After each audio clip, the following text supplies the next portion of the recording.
The life of Max Payne is a turbulent thunderstorm. His entire family was gunned down in a hail of bullets, and he fell in love with a cold-blooded assassin. He solved every problem he's ever had with a gunshot, which sent his career cascading down a rickety storm drain.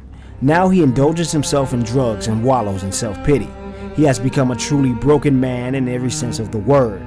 He'd rather drown in a sea of booze, but life places that cold metal piece back into his hand. Welcome to Sao Paulo, Max Payne.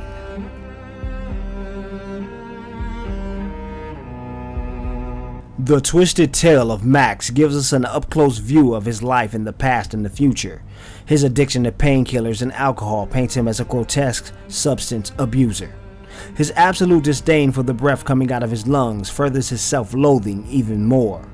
His castaway career has turned him into a trumped-up security guard for rich and unscrupulous people. The situation becomes worse when he fails at protecting the prized female of his boss, and he goes through life and limb to bring her back unharmed. The deep and engrossing story would mean little if the game mechanics were old and rusted. Max Payne 3 sports a heavily modified version of the Red Dead Redemption system. Max's famous shoe-dodging movements are still very much a part of the game. With the press of a button, he will bound high into the air in their appropriate direction. The improvement lies with the ability to drop into cover, which makes for a beautiful pairing like a fine wine combined with the right meal. Players are given the choice of 3 different aim modes in the single-player campaign: pinpoint lock-on targeting, the middle ground, and freely move the reticle at will. No matter the choice, the fluid shooting and bullet time mechanics mark a spectacular gaming experience. The act of diving over tables, crashing through windows, or rattling multiple bullets into the head of an unsuspecting foe is wondrous every time. The action never feels forced, and the enemies will flank and attempt to destroy Max at every waking moment. Even on a normal setting, be prepared to reload the game countless times, not in frustration, but with the need to outmatch your opponents. You can't talk about the gameplay without bringing up the animation system. The Euphoria engine is what brings the cinematic flair to each gun battle. Max will dive headlong into combat, his body crumpling against walls and dropping him to a position to shoot from the ground. He will sway convincingly while aiming at his opponents and moving, before putting his full weight on his legs and leaping out into the rain of bullets heading into his direction. The graphical presentation is what drives Max Payne 3. The cutscenes transition seamlessly from action to story sequences. The town of Sao Paulo is breathtaking, and the tremendous amount of detail that has gone into its creation cannot be ignored. The game attempts to keep up with the comic book style of earlier iterations of the series, but makes an effort to only remind the player with pop-up text and graphical filters. The game all around looks good for this generation. It's some of the lower res textures that bring down the score.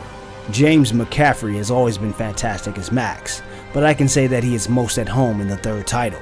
His deep guttural voice lends well to the sarcastic monologue that slips from the script. This seemed like another easy gig.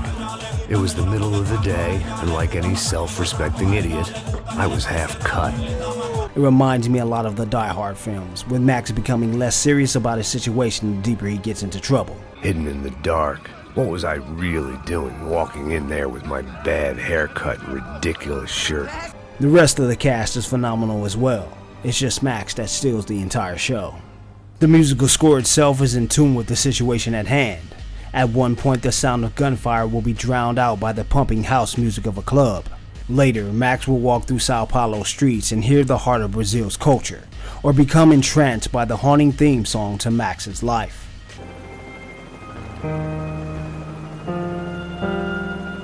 And the band played on. Each chapter is comprised of a thrilling composition that matches the setting. When the 12 hours of single player is over, there are many modes that can keep the action going. Arcade mode gives players the option to take on score attack or time attack modes. Accompanied by a leaderboard, these modes allow players to get right into the action and compete without competing. We then move down to the multiplayer option, which I immediately feared would be a tacked on addition, and boy was I wrong. Multiplayer in Max Payne is absolutely fantastic. Here you can join crews and battle other teams in large-scale multiplayer arenas. 2 modes in specific stick out as the favorites: Gang Wars and Painkiller. Painkiller allows 2 players free reign over Max and his associate. They are stacked with painkillers, bullets, and can use bullet time at will to fight off other players. Gang Wars places players in randomly generated battles like Capture the Flag, assassinations, etc.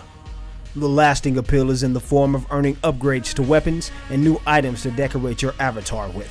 The leveling system is very similar to the way that Call of Duty Black Ops works. Players will use earned cash to buy new weapons, and custom loadouts change based on the weight of the items in your inventory. Run around with just a pistol and you'll have unlimited sprint and quicker health recovery. Put on a helmet, shotgun, bulletproof vest, and every attachment possible, and you'll be a slow but hard to kill tank. There are some downsides to the multiplayer that don't directly affect gameplay. The loading times for getting into a match are at least 1 minute and 30 seconds, and the same amount of time correlates after a match to get to the scoreboard. At the moment, there are far too few maps, and the game will often freeze up and crash when joining a new game. It's clear that Rockstar has done it again. Max Payne 3 is an unforgettable action-packed romp that could have easily been messed up. Instead, we were given a fantastic storyline and often unbelievable gun battles. Max Payne 3 receives an A from Half-Ass Gaming. It's good to see Max looking good after all these years.